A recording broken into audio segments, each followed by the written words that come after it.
أهلا بكم إلى موجز لأهم الأنباء من قناة الجزيرة في قطر. أهلا بكم إلى موجز لأهم الأنباء من قناة الجزيرة في قطر. قالت رئيسة مجلس النواب الأمريكي نانسي بيلوسي إنها أصدرت تعليمات للجنة القواعد بمجلس النواب.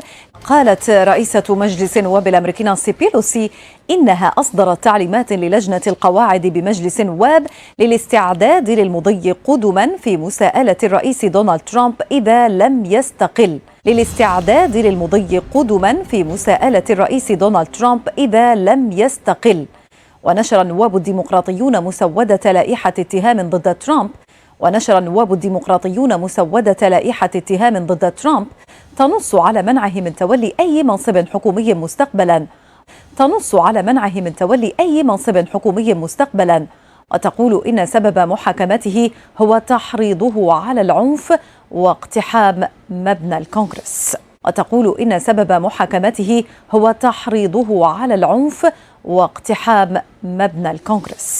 في المقابل قال المتحدث باسم البيت الأبيض جاد ديري إن مساءلة الرئيس دونالد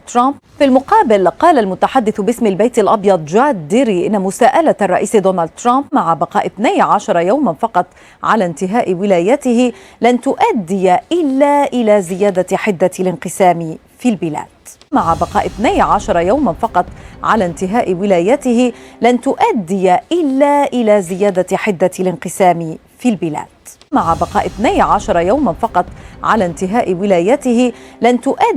إلا إلى زيادة حدة الانقسام في البلاد.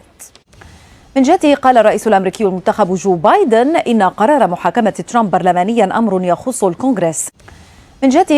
الأمريكي المنتخب جو بايدن إن قرار محاكمة ترامب برلمانيا أمر يخص الكونغرس. وأكد أن اقتحام الكونغرس كان بتحريض من ترامب.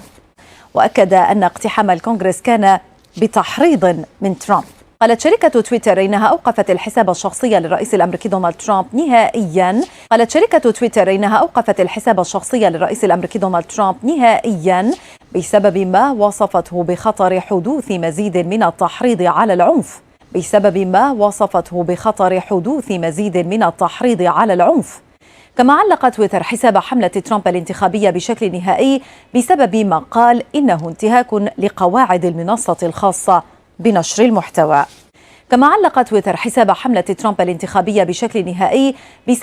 قال إنه انتهاك لقواعد المنصة الخاصة بنشر المحتوى. وقد رد ترامب بسلسلة تغريدات على حسابه الرئاسي الرسمي حذفها تويتر لاحقا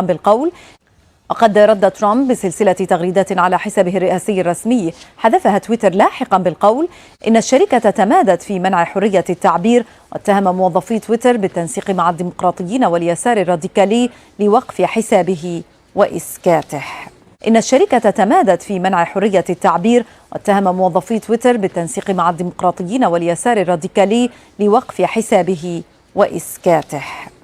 قال مايكل كوهين المحامي السابق للرئيس الأمريكي دونالد ترامب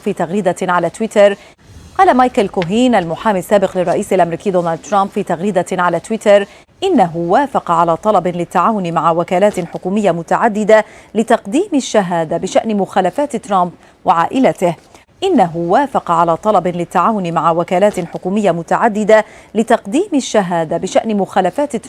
وعائلته.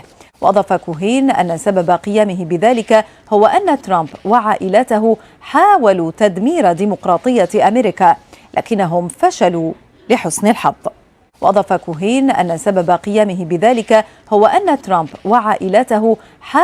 تدمير ديمقراطية أمريكا لكنهم فشلوا لحسن الحظ. تفقد قائد الحرس الثوري الإيراني حسين سلامي قاعدة صاروخية تابعة للقوات البحرية للحرس الثوري على السواحل الخليجية جنوبي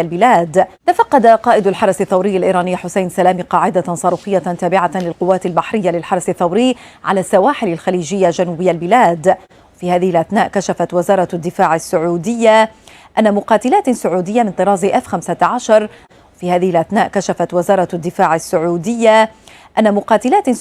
طراز F-15 أجرت تمرينا مشتركا مع قذيفة استراتيجية أمريكية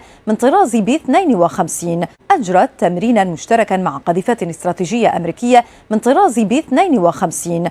وأضافت وكالة الأنباء السعودية واس أن مقاتلات أمريكية من طراز F-16 شاركت أيضا في التمرين.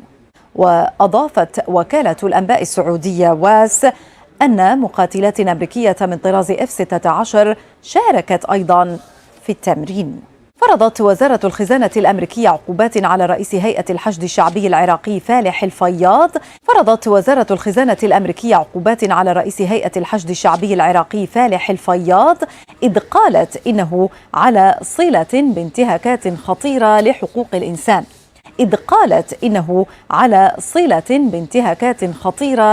الإنسان. وقال وزير الخزانة الأمريكي ستيفن مينوتشين إن السياسيين المتحالفين مع إيران مثل فالح الفياض يشنون حملة عنيفة على الديمقراطية في العراق. وقال وزير الخزانة الأمريكي ستيفن مينوتشين إن السياسيين المتحالفين مع إيران مثل فالح الفياض يشنون حملة عنيفة على الديمقراطية في العراق من خلال التوجيه والإشراف على قتل المتظاهرين العراقيين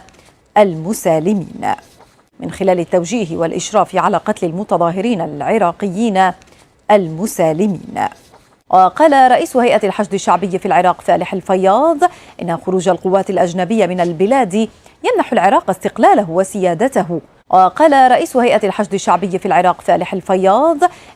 القوات الأجنبية من البلاد يمنح العراق استقلاله وسيادته. ورأى الفياض أن قرار البرلمان بشأن خروج القوات الأجنبية يشكل أول رد على مقتل قائد فيلق القدس قاسم سليماني وأبو مهدي المهندس.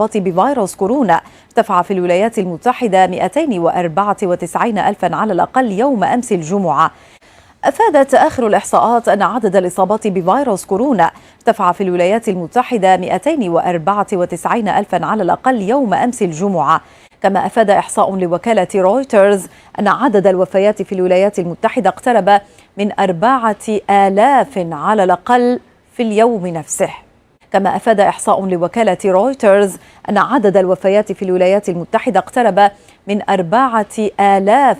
الأقل في اليوم نفسه. إلى اللقاء.